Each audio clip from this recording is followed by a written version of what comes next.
이거 정말 투기가 다시 살아날 수 있어요. 이거 이러면 안 되는 거였는데 참 뭔가 좀 답답합니다. 지방의 준공후 미분양 주택 전용 85제곱미터 이하 6억 원 이하를 최초 구입하거나 소형 60제곱미터 이하의 비아파트 매입 시에는 주택수 산정에서 제외시켜준다. 그래서 양도세, 종부세 등의 중과에서 배제를 받도록 하겠다. 이런 뉴스 여러분 이미 다 알고 계시죠? 이 문제에 대한 이야기를 짚어보겠습니다. 자, 수십 채를 매입해서 보유하더라도 세금 부과 시 중과를 하지 않는다. 이런 의미죠. 신축 수요를 늘리기 위해서 소형 신축 주택 60제곱미터 이하는 취득세, 양도세, 종부세 산정 시에서 주택수에서 제외한다. 이 부분 짚어보겠습니다. 저희 채널에서 이 정책이 발표되자마자 설문조사를 했는데요. 찬성이 25%, 반대가 59%, 그리고 될 대로 되라가 16%였습니다. 될 대로 되라의 문항을 집어넣은 이유는 관심이 없다, 모르겠다, 이런 의견도 있을 수 있기 때문에 집어넣었는데 16%나 됐고요. 반대 의견이 좀 많을 것이라고는 예상했지만 이 정도 많을 줄은 몰랐습니다. 자, 1시간 만에 15,000여 명께서 투표를 해주셨는데 투표해 주시고 댓글로 의견 주신 모든 분들께 감사를 드리겠습니다. 자, 저가, 그러니까 수도권은 6억 원, 비수도권은 3억 원 이하입니다. 그리고 신축 24년 1월부터 25년 12월 준공된 걸 말합니다. 신축의 비아파트를 구입하면 해당 주택은 주택수에서 제외해서 양도세, 종부세, 중과를 배제한다. 이렇게 되면 앞으로 어떤 일이 벌어질까요? 여러분, 어떤 일이 발생할 것 같습니까? 이번 조치는 영구적인 혜택이며 정부는 소득세법 시행령과 종합부동산세법 시행령을 다음 달 중에 개정할 계획이다라고 발표를 했는데 지방의 준공후 미분양 85제곱미터 6억 원 이하입니다. 이 주택 매입도 해당 미분양 주택을 24년 1월 10일 부터 25년 12월 31일 이 기간 중에 매입을 하면 주택수에서 제외합니다. 지방의 경우는 그렇다 이겁니다. 자, 단 준공후 미분양 주택을 최초로 매입한 경우에만 한정합니다. 이 사람 저 사람 샀던 것을 전매로 받았거나 하는 물건들은 해당이 안 된다. 이거 꼭 기억하셔야 됩니다. 자, 이게 어떤 이유에서 이런 조건이 붙었는지 제가 잠시 후에 자세하게 제 의견을 말씀드려 보겠습니다. 기존 1주택자의 경우도 미분양 주택을 법 시행일로부터 마감시한 25년 12월까지죠. 이때까지 여러 채를 구입해도 향후 여러 세금을 면제해 주겠다. 1주택 특례를 유지하겠다라고 방침을 세웠는데 근데요 여러분, 이게 바로 시행될 것처럼은 보이지만 법 개정이 좀 필요한 부분입니다. 그래서 국토부는 다음 달 중에 조세특례 제한법 개정을 발의하기로 했는데 이게 국회에서 통과가 될지 지켜봐야 될 문제다 이겁니다. 자, 실거주 의무를 폐지하겠다고 해서 둔촌주공, 지금은 올림픽파크 포레온으로 바뀌었죠. 실거주 의무가 폐지가 안 되었기 때문에 분양받으신 분들의 입장에서는 실거주해야 되기 때문에 지금 여러 가지로 이분들 아주 골치가 많이 아픕니다. 그렇기 때문에 이것도 좀 지켜봐야 되겠다 이겁니다. 자, 사실 오피스텔의 경우는요 주택수에서 빼달라는 민원이 많이 제기되었고 그걸 고민했겠지만 기존에 보유하던 주거용 오피스텔은 아직 주택수에서는 빼주지 않았습니다. 이거 기억하셔야 됩니다. 그런데 신규는 주택수에서 빼주겠다, 60제곱미터 이내와 6억 원 이하라고 하는 단서를 붙여서 시행하겠다인데요, 저는 이걸 투기꾼들이 다시 날개를 달았다라고 봅니다. 지금 많은 사람들이 그 이야기들을 하고 있습니다. 시장에서는 지금 서울 주요 땅에는요 오피스텔을 짓는다고 시행사에서 너도 나도 땅을 쌍끌이로 사들였기 때문에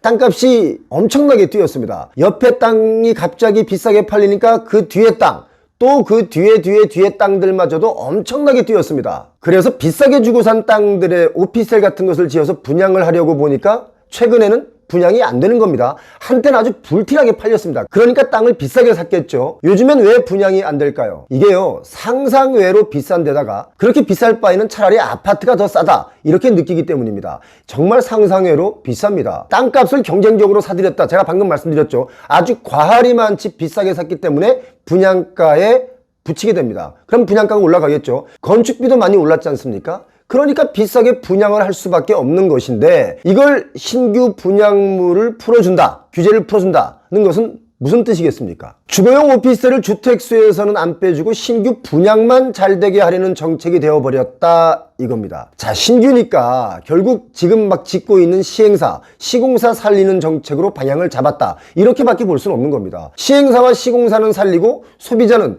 투기의 세상으로 다시 몰릴 수도 있다, 저는 그렇게 봅니다. 자, 그럼 이런 반문을 하는 분들이 있습니다. 파주에서조차도 오피스텔 분양가가 8억인데 6억으로 낮춰놨기 때문에 투기꾼들이 판을 칠 수 있는 가격이 아니다 라고 말씀하시는 분들이 있는데, 이분들 말은 제가 볼 땐 전혀 틀린 말입니다. 심지어 한 4억에 분양할 것도 한 5억 9천에 분양하는 것들이 나올 겁니다. 왜? 6억 원 이하니까 그냥 막 사게 되거든요. 이제 5억 9천에 분양하는 오피스텔은 아마도 줄을 서서 분양받을 것이다. 한 사람이 수십 채씩 신청할 수도 있다. 저는 그렇게 봅니다. 그리고 서로 이걸 사려고 하다 보니까 피가 붙어서 돌아다닐 것이고, 또 그것 때문에 투기 광풍이 불 수도 있다. 이렇게 봐야 됩니다. 그렇게 되면 시행사는 또 그렇게 해서 번 돈을 가지고 또 옆에 땅을 사겠죠. 시행사들이 서로 땅을 사려고 하니까 뭐예요? 땅값은 또 뛰겠죠. 이제 겨우 잡혀가는 부동산 버블이 꺼지지 않고 다시 더 버블이 생겨나고, 부동산 소비자들은 결국 빚으로, 부동산 소비자들의 빚으로 시행사, 시공사 살리는 꼴이 반복될 것이다, 이렇게 보고 있습니다. 제 이야기에 동의하시는 분도 계실 것이고 동의하지 않는 분들도 계시겠지만,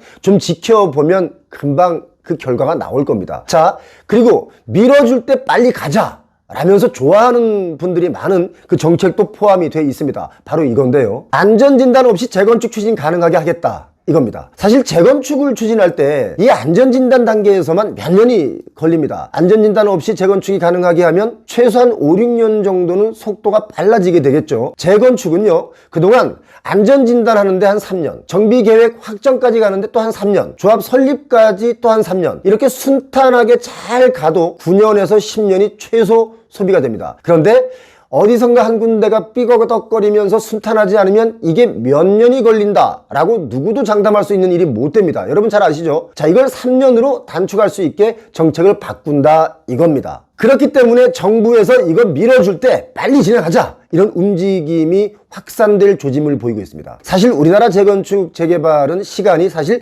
너무 오래 걸립니다. 노후주택을 주거 환경 개선하자고 시행하는 것이 재건축, 재개발인데, 너무 오래 걸려서 아버지 세대, 아버지 살아생전에 추진하던 것이 아버지가 돌아가시고 그 아들 세대에서도 아직까지 진행이 안 된 것도 많지 않습니까? 그 정도로 오래 걸립니다. 지금까지는요, 재건축 안전진단을 신청하려면 토지 등 이런 소유자들의 10%의 동의가 필요하고, 서울시 안전진단 비용 지원까지 신청하려면 주민들의 50%의 동의를 채워야 됩니다. 그리고 또 조합 설립을 하려면 동의율이 75%여야 가능했기 때문에 인허가를 준비할 때마다 토지 이런 소유자 수백 명, 수천 명을 일일이 전화번호를 알아내서 전화를 걸어야 되고, 또 전화로 설명이 안 되면 또 찾아가서 설득까지 하는 그런 시간들이 정말 지루하리 많지 길고 힘든 일이었습니다. 그런데 이번 대책 덕에 동의서 진구 기간도 크게 줄어들 것이다, 이렇게 보고 있는 겁니다. 자, 아무튼 30년 이상 된 아파트들의 재건축의 속도가 빨라질 것이 예상되는데, 다만 이게 좀 걱정입니다. 건축비가 많이 인상됐지 않습니까?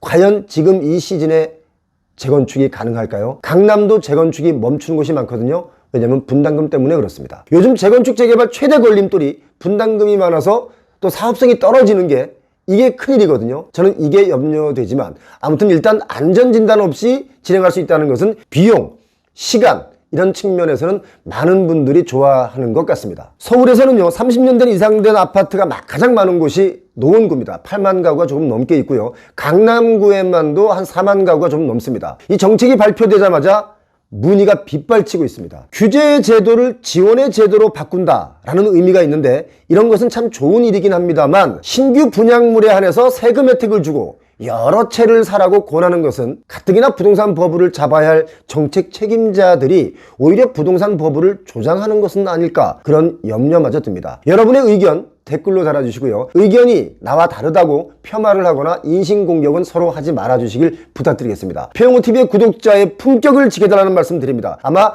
그런 험한 댓글 다는 분들은 저희 구독자가 아니라 지나가는 과객일 것 같습니다. 여러분, 부동산 정책은 사람들이 뭐라고 평가를 합니까? 고무줄 정책이다 라고 말합니다. 그렇기 때문에 제가 늘 주장하던 이야기 잘 아시지 않습니까? 금리가 높을 이때 어떻게든 현금 체력을 길러야 한다. 그게 내 자신을 살리고 결국 나라를 살리는 길이다. 그리고 종잣돈을 꼭 마련해야 된다. 이런 이야기 제가 여러 번 드렸었습니다. 그래야 부동산에 기회가 왔을 때 빚을 덜 지고 살 수 있고, 빚을 덜 지고 사야 부동산으로 고통받지 않는다. 이런 이야기는 제가 정말 여러분께 많이 드렸었습니다. 아마도 곧 우리 부동산 시장의 큰 위기와 또 큰 기회가 공존하는 타이밍이 올 것이다. 저는 그렇게 보고 있습니다. 기회가 오면 매수의 시그널과 또 매수 방법에 대한 영상도 여러분께 많이 공유를 해드리겠습니다. 표용호TV 구독은요, 리스크를 줄이고 현명한 선택을 할 수 있는 기회의 채널이 되리라 믿습니다. 여러분, 구독은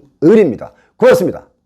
표용호TV에서는요, 거주의 가치 추구를 위해서 24년 갑진년을 맞이해서 값진 곳을 소개하는 출연자분을 찾습니다. 우리 집만의 멋진 구조나 또는 인테리어 또는 소품, 나만의 주거 공간, 건물, 카페 좋습니다. 아무거나 좋습니다. 또는 굳이 멋지지는 않더라도 소소한 삶의 행복을 누릴 수 있는 그 공간을 소개해 주실 분을 찾습니다. 표용호TV를 시청해 주시는 분들과 공유하고 싶으신 분들 관련 사진이나 동영상 간단한 소개를 저희 메일로 보내주시면 저희가 사례를 드리도록 하겠습니다. 몇 평짜리 원룸도 되나요? 상관없습니다. 어떤 공간이든 소소한 삶의 행복을 누릴 수 있는 그런 가치 있는 공간을 소개해 주실 분이면 누구나 연락을 주셔도 좋습니다.